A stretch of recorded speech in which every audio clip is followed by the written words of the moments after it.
Hey, how you doing there again, folks? Me again, of course, Brandon Wenzel. Come back at you, another offering off my sampler platter. Yes, folks, sampler video series videos I've been doing for the while now. We're over there, try out food and drink items. I eat stuff, I drink stuff. Then, folks, I'm gonna talk about stuff. I'm gonna let you know all that you need to know about hopefully delicious stuff. That time I'm doing this, folks, it's not a sub sandwich review. I just got through doing 2 sub sandwich reviews, so I'm a little bit. I'm simultaneously sad and happy that it's not another sub sandwich review.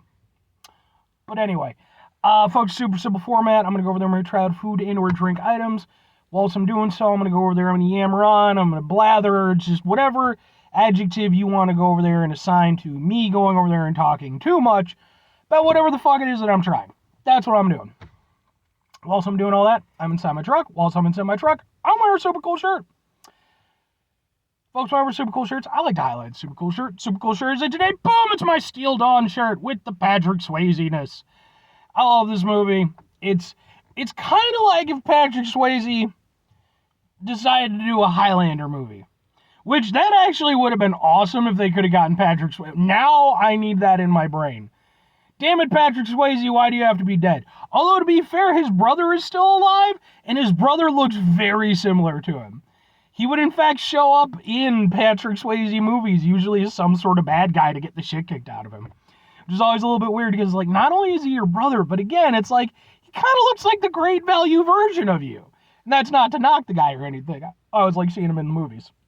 But anyway, what am I trying for y'all today, folks? Besides wearing my cool Steel Dawn t-shirt, which, you know. Well, before I made my way out to the sub sandwich place that I went to, I stopped off at Casey's and, well, they had, boom, it is Casey's Taco Pizza Kettle potato chips. Naturally flavored. Casey's, if you're not familiar, they're a gas station chain, and they do this. They have, like, their own branded chips and their own branded sodas and stuff like that. And, you know, some of them are interesting takes on things. Some of them are just very standard and pedestrian. Taco Pizza's a new one for me, so... they also have New Orleans-style kettle chips, salt and vinegar, jalapeno, barbecue, cheddar and sour cream, and cheese puffs. Which, again, all are fairly standard, which is why I've never reviewed them before. But Taco Pizza. Okay. So let's open it up.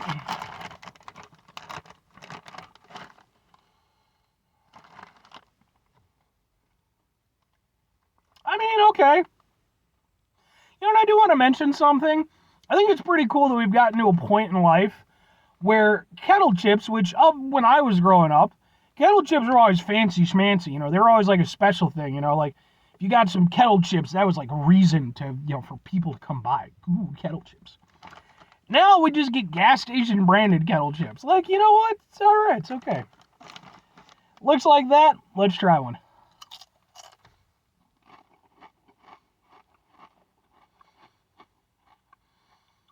I'm going to say this right now. Not the best kettle chips I've ever had.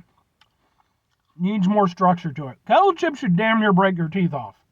You want them to be nice and firm. This one, a little bit of firmness, but it gave way too quickly.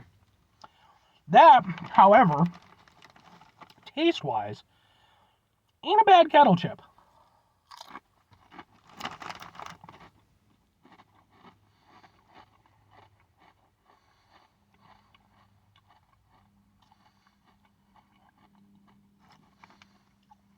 Okay.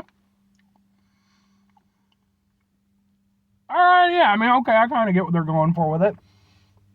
I don't know if I would immediately think taco pizza, but it feels like basically what they did was they took taco seasoning and pizza seasoning, threw it on a chip together. And to be fair, it kind of works. It's a little bit confused, if I'm honest. It's a little bit much going on one chip. I think that's kind of the risk you run when you try to come out with like these artisanal flavor chips. Where it's like, okay, yeah, but like there's only so much we can do with the current level of technology to make a potato chip taste like that. But they're nice, they're flavorful.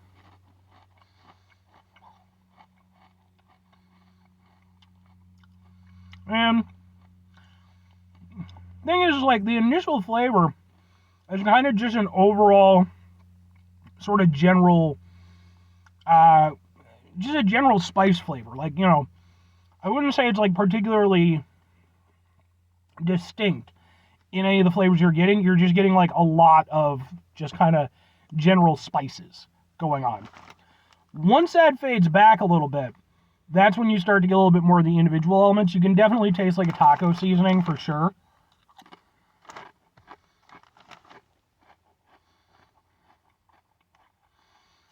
I do think that's probably the most prominent aspect of it, I would say. But it's definitely mixed with something else. And that something else, you definitely get that sort of tail end hit. And it's kind of like a mildly spicy tomato flavor, I guess. Like a tomato sauce flavor. When I say spicy, I don't mean like caliente spicy or anything like that. I just mean in the sense that it tastes spiced. Seasoned, I guess is a better way to put that. They're not bad.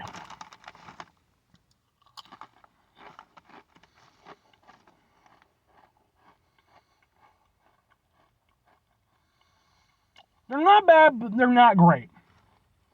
They're good. I think that's where I'm going to put them at. Like 7-Eleven used to do a lot of weird chips like this.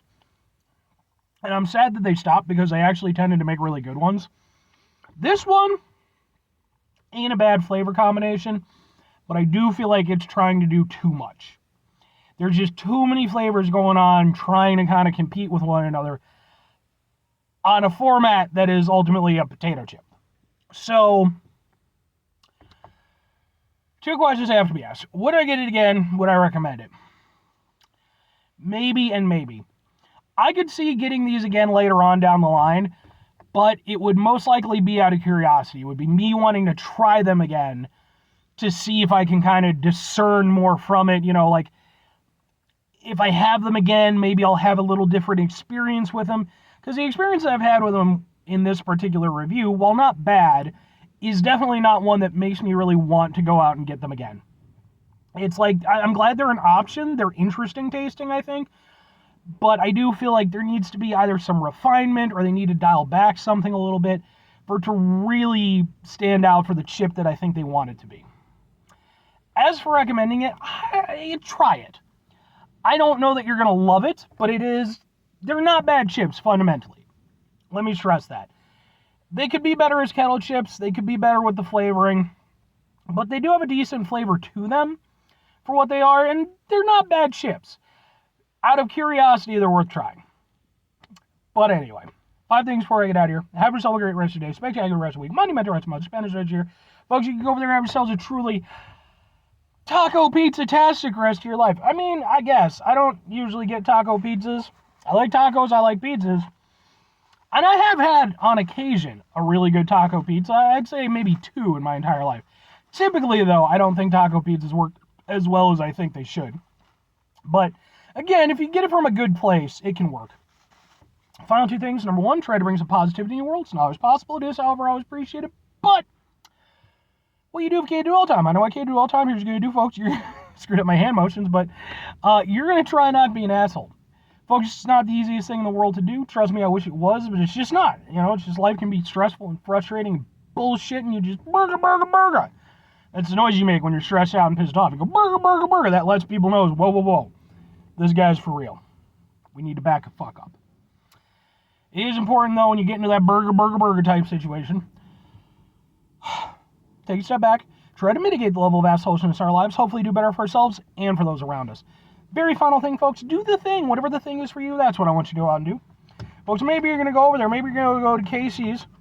And maybe you're going to get yourself some taco pizza kettle potato chips. Maybe while you're there, you're going to get yourself some Boom Mountain Dew Overdrive, which is exclusive at Casey's. And I have reviewed. I have an entire playlist for Mountain Dew stuff called Mountain Dew Madness, just in case you're interested. Pretty much every time I go to Casey's, I get this, even though it's not my favorite Dew. You know, it's an exclusive flavor, so when I'm there, it is pretty tasty. Maybe you'll go over there and enjoy all the exclusive items that they have at Casey's. Maybe you'll go over there, you'll talk to the manager, and the manager will be like, all right, cool, you know, we'll let you go over there and you can work here and we'll pay you in exclusive Casey's items. Then you go over there and you're doing that, and that's not a healthy way to live. Ain't no two ways about it. No offense to Casey's, that's just not a good way to live, regardless of where you're at. But then you get your life back together because it turns out that you had some deep-seated emotional stuff stemming from a background filled with tragedy and remorseful decisions. It's a whole just the drama of life, folks. Or conversely, just, maybe get a taco pizza if you really want one. Bye.